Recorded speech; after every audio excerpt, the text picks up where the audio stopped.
आज की कहानी हमें सिखाएगी कि जीवन में किन 3 प्रकार के लोगों पर कभी भी आंख बंद करके विश्वास नहीं करना चाहिए। तो चलिए शुरू करते हैं। बहुत समय पहले अनंतगढ़ नाम के राज्य में राजा वीरेंद्र सिंह राज करते थे।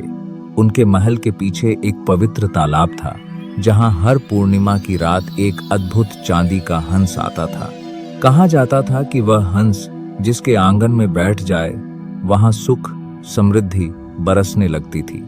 राजा ने उस हंस की रक्षा के लिए कड़ा पहरा लगवा दिया। एक सुबह देखा गया कि तालाब के पास रखी एक चांदी की कलश और हंस गायब है। राजा चिंतित हो गए।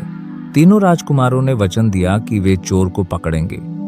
बड़ा राजकुमार गया, लेकिन रास्ते में एक भव्य सराय देखकर वहीं रुक गया। मंझला भी गया और वही गलती दोहरा बैठा। दोनों ऐश आराम में अपना उद्देश्य भूल गए। सबसे छोटा राजकुमार आर्यन जब जंगल पहुंचा तो उसे एक वृद्ध साधु मिले। साधु बोले, राजकुमार, आगे 3 रास्ते मिलेंगे। पहला चमक दमक वाला, दूसरा भीड़भाड़ वाला, तीसरा सुनसान और कठिन। सही मंजिल तीसरे रास्ते पर है, पर ध्यान रखना स्वार्थी, लालची और निर्दयी लोगों से सावधान रहना। आर्यन ने साधु की बात मान ली। तीसरे रास्ते पर चलते चलते वह एक सुनसान किले तक पहुंचा। वहां उसने देखा कि चांदी का हंस एक साधारण पिंजरे में बंद है। पास ही सोने का भव्य पिंजरा रखा था। राजकुमार को साधु की बात याद थी, चमक दमक धोखा है। उसने हंस को उसी साधारण पिंजरे सहित उठा लिया।